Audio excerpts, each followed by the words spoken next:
Depuis février 2025, une nouvelle affaire a fait la une des journaux nationaux. La disparition et le meurtre de Zarara Hussein Tormos, jeune femme de 25 ans, étudiante en biomédecine dans une université privée de Foz do Iguaçu au Paraná.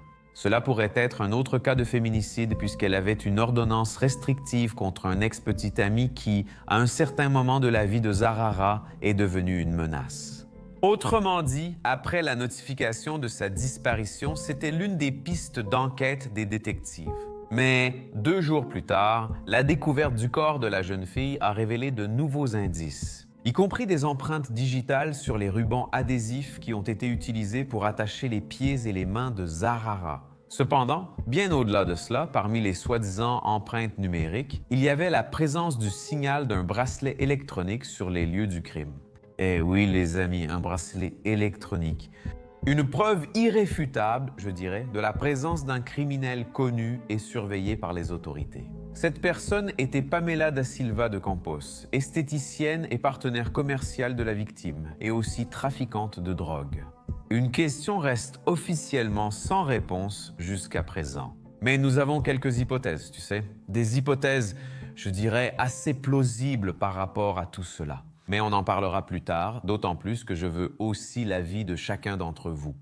Je suis Marcos Campos, soyez tous les bienvenus.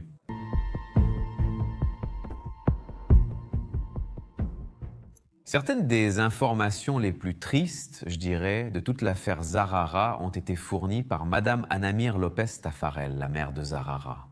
Elle, lors de plusieurs interviews et aussi sur les réseaux sociaux, a parlé de la personnalité de sa fille. Une personne pleine de détermination et de joie qui était hyper connectée à la technologie. Apparemment, en février 2025, elle n'avait pas d'emploi régulier, mais Zarara exerçait diverses activités comme blogueuse, influenceuse digitale, ce qui peut d'ailleurs être confirmé par les nombreuses photos d'elle sur les réseaux sociaux. Elle payait elle-même ses études de biomédecine, elle était passionnée de musculation. Elle reprenait sa vie dans une nouvelle maison, loin de son ex-petit ami abusif mentionné dans l'introduction. Elle avait acheté sa propre voiture et continuait d'avancer, en s'efforçant d'atteindre ses objectifs professionnels et personnels. Elle était une représentante de sa génération, de son époque. Tout cela avec cette routine d'exposition constante de sa vie et de ses activités sur les réseaux sociaux. Le 27 février, lorsque sa mère n'a pas réussi à la joindre et n'a vu aucune publication récente de sa fille sur les réseaux sociaux. Madame Anamira a donc décidé de passer chez Zarara et a alors vu que les chats de sa fille étaient à l'extérieur de la maison, sans nourriture. Avec cela, elle a immédiatement su qu'il y avait un problème grave concernant Zarara, car cela n'arriverait jamais. Ainsi, la décision a été de faire une déclaration de disparition. Les recherches ont alors commencé et la voiture de l'étudiante a été retrouvée, mais malheureusement, il était déjà trop tard pour sauver sa vie. Zarara, sans force, était sans vie, et avec elle sont partis ses rêves et tout ce qu'elle allait accomplir. Et oui, les amis, son avenir a été interrompu et les joies qui auraient accompagné ses réussites, tout cela a disparu. Il restait à savoir qui avait fait cela et pourquoi. Même si, ici sur la chaîne, nous parlons constamment d'homicides, de vies interrompues, de tragédies familiales, nous ne nous habituerons jamais à cela, ni ne considérerons ces récits comme normaux. Rappelons que, au-delà des victimes, le crime touche de nombreuses autres personnes, la famille, les amis, et ses effets perdurent pour une durée indéterminée, parfois pour toujours. Ainsi, avant de poursuivre cet épisode, je tiens ici à exprimer notre solidarité envers la famille de Zarara. La chronologie des faits. Bien, reprenons donc ici la chronologie des événements. Le corps de Zarara a été retrouvé le 28 février 2025, 2 jours après qu'elle ait été vue pour la dernière fois. Quand elle est sortie de sa faculté le soir, là où elle étudiait, à la surprise des optimistes croyant à une fin heureuse, la police militaire du Paraná a retrouvé la victime morte sur la banquette arrière de son véhicule. La jeune fille avait les mains et les pieds attachés et portait des traces de 3 coups de feu. Il n'y avait aucun signe de violence intime. Certains de ces objets avaient disparu, ce qui pourrait indiquer un cas de vol suivi de meurtre. un enlèvement qui a mal tourné. Bref, plusieurs pistes d'enquête étaient ouvertes, privilégiant un possible féminicide. Puisque Zarara, comme je l'ai mentionné plus tôt, bénéficiait d'une mesure de protection contre un ex-petit ami. Naturellement, la police a donc envisagé que le suspect puisse être cet ancien compagnon de la victime, car Zarara avait cette mesure de protection contre le jeune homme. Des mesures tout à fait acceptables, je dirais même normales, prévisibles, dans une telle enquête. Cependant, l'avancée de l'enquête n'a pas indiqué qu'il avait une quelconque implication dans ce crime. De plus, comme cela a été rapporté par la presse, il existait un historique de menaces que Zarara recevait depuis décembre 2024 via une application de messagerie. Autrement dit, les amis, environ 60 à 90 jours avant l'assassinat, elle était déjà intimidée, harcelée de cette manière avec des messages compliqués qui lui étaient envoyés. Ce crime de menace a même fait l'objet d'une plainte déposée par Zarara auprès de la police civile peu de temps avant son assassinat. Les appels venaient d'un portable avec l'indicatif 46, d'où partèrent des messages anonymes d'insultes et de menaces de mort.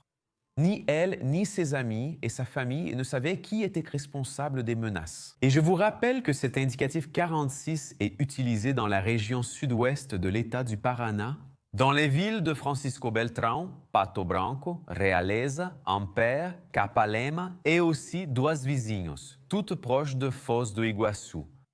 Dans ce contexte, alors, beaucoup de choses pourraient être en train de se passer et mettre la vie de Zarara en danger. Mais lorsque le travail d'enquête des détectives a été effectué sur le cadavre ainsi que sur le véhicule et sur le lieu où la voiture a été abandonnée, d'autres preuves sont apparues. Précisément des empreintes digitales trouvées dans la voiture de la victime et aussi sur les rubans qui étaient attachés aux pieds et aux mains de Zarara. Pour ceux qui ne sont pas d'ici, Zarara a été retrouvée morte dans une plantation près de Remanso Grande, à environ 2 km de la route des Chutes. Eh oui les amis, des empreintes digitales sur la scène d'un crime. Heureusement pour la police, c'est un excellent indice. Mais ça nous fait réfléchir, n'est-ce pas? Est-ce que c'est un excès d'arrogance de la part du meurtrier, des meurtriers, ou simplement de la pure stupidité? C'est quelque chose à réfléchir, n'est-ce pas? La différence dans cette affaire, c'est que la police civile du Paraná a réussi à remonter jusqu'à une femme. C'est parce qu'elle a essayé d'interrompre le signal de surveillance de son propre bracelet électronique. Elle portait un bracelet électronique car elle purgeait une peine de détention à domicile pour trafic de drogue. Regarde bien, elle purgeait une peine en régime de détention à domicile pour trafic de drogue. Cela a ouvert une opportunité pour quelque chose de pire. C'est arrivé, n'est-ce pas? Cette personne était Pamela da Silva de Campos, âgée de 26 ans, qui a immédiatement été désignée comme suspecte d'implication dans la mort de Zarara. Comment cela s'est-il passé? C'est très simple, élémentaire, mes amis. Au cours de l'enquête, le signal du bracelet électronique a été capté et ce signal était présent au même endroit et à la même heure que la victime. Depuis la disparition de la victime jusqu'à la découverte du corps. Bien sûr, des coïncidences extrêmes n'ont généralement pas lieu dans les affaires criminelles, n'est-ce pas? Ici, on les appelle des maillons d'une chaîne criminelle. Un maillon, je dirais, qui a commencé là-bas avec la condamnation pour trafic, n'est-ce pas? Avec l'exécution de peine à domicile. De plus, les empreintes digitales de la porteuse de ce bracelet électronique condamnée pour trafic de drogue, les empreintes digitales de Pamela, se trouvaient également sur les lieux du crime, un mois après la mort de Zarara. L'enquête a désigné Pedro Pamela da Silva de Campos et Bruno Martini Vieira, 28 ans, le compagnon de Pamela, comme suspects. Pamela était esthéticienne et collaborait alors avec Zarara, influenceuse et blogueuse, comme déjà mentionné. Selon Marcelo Pereira Dias, le commissaire responsable, les deux femmes, la victime et la suspecte, se connaissaient depuis 2023. Et depuis, elles faisaient affaire ensemble. Zarara réalisait des procédures esthétiques avec Pamela et, en échange, elle faisait la promotion des services de Pamela et des résultats de ses services sur ses réseaux sociaux. Pour ses abonnés, la fameuse publi, une pratique tout à fait normale de nos jours. Il est aussi important de noter que l'enquête a utilisé des images de caméra pour suivre le véhicule de Zarara et vérifier l'heure à laquelle il a quitté la faculté, ainsi que s'il y avait quelqu'un qui suivait ce véhicule, le trajet qu'il a effectué pendant cette période nocturne qu'elle aurait dû faire pour rentrer chez elle. Nous avons pu récupérer du portail J1 des détails très importants sur l'affaire ainsi que 2 images. Regardez. Le véhicule de la suspecte a été vu devant la maison de la victime ce jour-là et quelques heures avant le crime. Les voitures de Pamela et de Zarara étaient dans la même rue quelques instants avant le crime. Ces photos sont ajoutées au dossier, actuellement sous secret de justice. Mais on imagine qu'une troisième personne suspecte serait impliquée. C'est peut-être la romance que j'ai mentionnée plus tôt, non? Eh bien, les amis, selon la police, les images du 26 février, date de la disparition de Zarara, montrent un véhicule noir passant 2 fois devant sa maison. Ici, il est devenu évident que la suspecte a fait une reconnaissance des lieux avant d'exécuter le plan du crime. Dans la vidéo, on voit que le véhicule circulait aussi bien aux abords de la maison de la victime qu'à la faculté. Le modèle et la plaque d'immatriculation de la voiture ont été identifiés. Plus tard, ce même jour, vers 18h43, Zarara a été filmée en train de sortir de chez elle et de conduire jusqu'à la faculté, où elle a ensuite laissé la voiture. Dans une rue voisine, des caméras internes de l'établissement ont enregistré Zarara en train de sortir du cours. Ses collègues ont été interrogés et ont affirmé que lorsque la jeune fille allait à la faculté et avait quelque chose à faire ensuite, elle avait l'habitude de s'habiller de façon soignée pour aller à la faculté. Elle en discutait avec les autres. Mais ce soir-là, très calme, elle comptait rentrer directement chez elle après le cours. Les gens se souviennent que la conversation s'est prolongée pendant un bon moment après le cours. C'était une soirée ordinaire et un simple au revoir, du genre à demain, mais ce demain n'est jamais venu pour elle. Zarara est allée jusqu'au parking où, selon la théorie de la police, Pamela l'attendait déjà. Autrement dit, l'hypothèse est que Pamela a attendu la victime et aurait convaincu la victime de lui donner un coup de main. Dans ce cas, elles ont pu monter dans le véhicule de manière amicale, sans contrainte.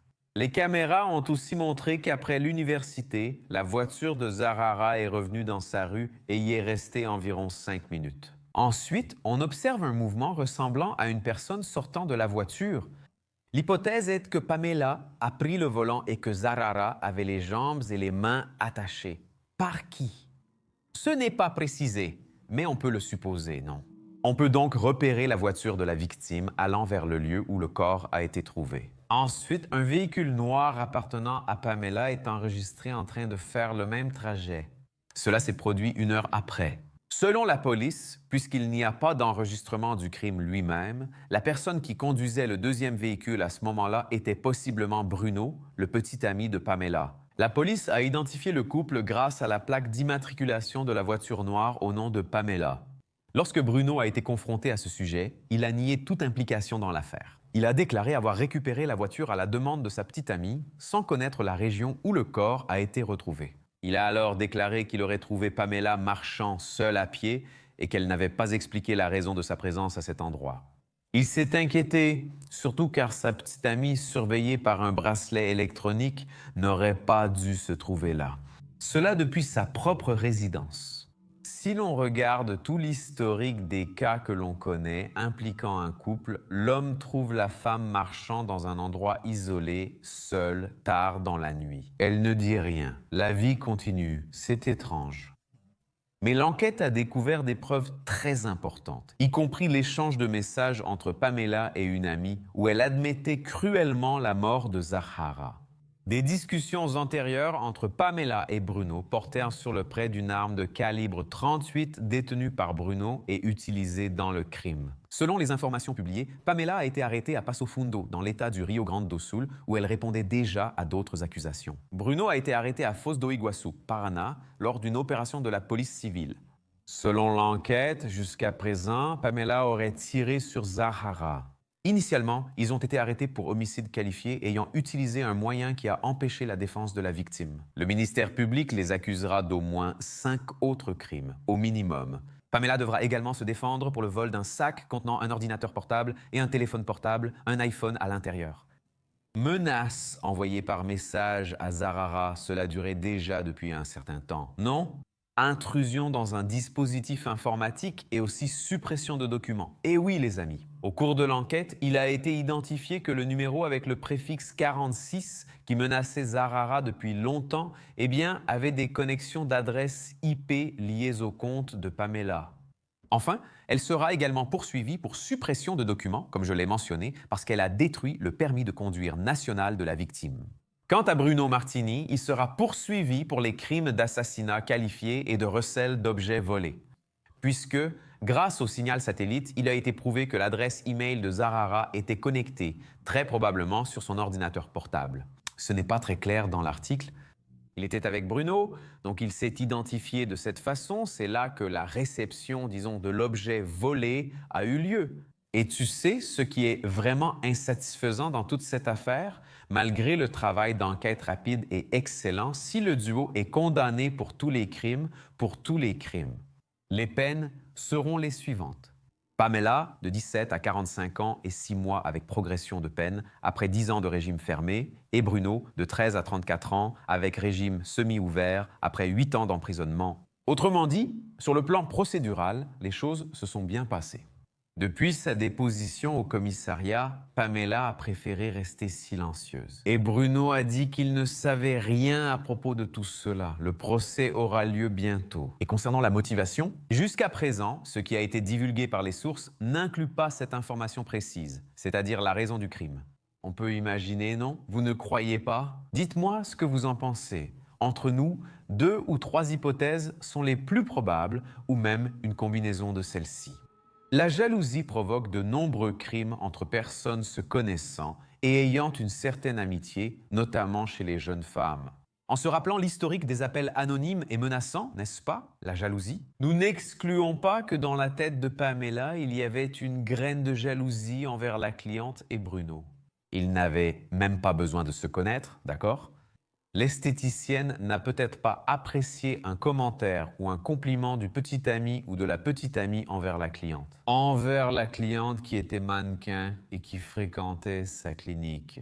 On a déjà vu des crimes se produire à cause d'un like. Le regret aussi, c'est possible. Et si ce partenariat professionnel entre elles durait déjà depuis 1 ou 2 ans? Et maintenant, Pamela est poursuivie pour trafic de drogue, elle porte un bracelet électronique. Ça m'a traversé l'esprit que si Pamela avait fait une confidence, peut-être qu'elle l'a regretté. Elle en a trop dit sur sa propre vie et maintenant elle ne voyait plus Zahara comme une amie de confiance, mais plutôt comme une menace. Alors, sa réputation était déjà fichue, non? Partie en fumée. La cliente resterait-elle fidèle à l'esthéticienne malgré sa convocation en justice et son bracelet électronique? Qui parmi vous resterait fidèle à un professionnel hors la loi? La clinique est-elle un lieu de rendez-vous? Mieux vaut ne pas en parler. Eh bien, les gars, il y a encore des réponses que nous n'avons pas, ou alors vous auriez d'autres théories? Je ne sais pas, je vous avoue que je penche plutôt pour l'idée de la jalousie et de l'envie, d'accord? Zahara était une jeune femme jolie et active sur les réseaux sociaux. Même si c'était le travail de l'esthéticienne, Zahara, voyez-vous, en faisait la promotion. Voyez comme je suis belle grâce à elle, mais c'était bien Zahara qui apparaissait, non? C'était elle qui était là, qui se montrait dans le bon sens du terme, qui recevait des compliments et tout le reste. Bien souvent, cela suffit largement à déclencher quelque chose dans la tête de quelqu'un qui a déjà cette petite graine, n'est-ce pas? La vérité est simple, les amis. La mort de Zahara a bouleversé la ville de Foz do Iguaçu. Les déclarations de son frère à ce sujet étaient également très émouvantes. Il a dit qu'une partie de lui était morte avec sa sœur. Une jeune femme, rappelée pour sa bonne humeur et l'affection avec laquelle elle traitait tous ceux qui l'entouraient. Une source au sujet de l'affaire a évoqué la thèse de la philosophe allemande Hannah Arendt. En réalité, un avertissement sur la banalisation du mal qui est récurrente et pratiquée sans hésitation tous les jours. Selon elle, la société banalise le mal par omission. Il est peut-être temps de repenser les causes de tant de morts violentes impliquant des jeunes, des femmes, des amis, des ex-petits-amis, avant que nous ne passions de spectateurs à victimes. Et c'est de cela qu'il s'agit, n'est-ce pas? À propos de cette réflexion, je dirais même que ce n'est pas philosophique, c'est plutôt élémentaire et évident en fait. On pourrait en parler ad aeternum, n'est-ce pas, les amis? D'ailleurs, dans notre groupe WhatsApp, le groupe des membres, on en parlait justement. En ce qui concerne le crime qui vient aussi de se produire là-bas à Manaus, n'est-ce pas? Du garçon battu à mort là-bas, et de l'autre qui est entré dans l'école au Rio Grande do Sul, encore une fois. Je suis indigné parce qu'il y a une protection, un excès de préoccupation pour eux, n'est-ce pas? des grands garçons de 15, 17, de 17 ans, qui souvent ne vont faire qu'une mesure socio-éducative, vont sortir et souvent vont vivre avec nous. Soudain, il a changé de nom, il y a tout un système derrière. Mais tu es obligé de vivre avec sans même connaître le nom de la personne, ni de quoi cette personne est capable. Cela nécessite une réflexion plus poussée, non? Enfin, très souvent, comme les gens du groupe étaient en train de commenter, on vit, il semble, dans un environnement où le système, le mécanisme qui tourne, même s'il n'est pas intrinsèquement, mais ce qui compte, c'est ce qu'on perçoit, n'est-ce pas? La perception des gens doit aussi être prise en compte. Ce qu'on remarque, c'est que les gars ont des privilèges, des promotions, tout ça. Un excès de préoccupation pour des assassins aussi cruels, alors que les familles sont tout simplement oubliées. C'est pour ça que moi, en tant que producteur de True Crime, j'aime rendre hommage, tu vois? Présenter la biographie quand elle est dispo, pour qu'on l'ait, tu vois? Se souvenir, ne pas oublier l'affaire et lancer des alertes, tu vois? Parce que, mec, vraiment, on vit dans un environnement où, en plus de déplorer profondément les crimes qui sont cruels, on doit aussi déplorer la façon dont tout le système gère l'après-crime, tu vois? C'est lamentable. Mais enfin, l'espace thérapeutique des commentaires est là. Pour ceux qui veulent s'exprimer, vous pouvez être d'accord, pas de problème. Tant que c'est fait avec respect. Tout va bien parce qu'il ne coûte rien de rappeler, n'est-ce pas? Je crois que tout le monde le sait déjà, mais ce n'est pas toujours l'opinion que vous avez qui va sortir de la bouche de la personne que vous écoutez, n'est-ce pas? Et c'est là que réside le débat sain. Et enfin, juste pour clarifier, parce que quand on est sur Internet, il faut faire quelques mises au point, n'est-ce pas? C'est ça. Je vous remercie énormément pour votre compagnie. Bisous du roux et à bientôt pour le prochain épisode.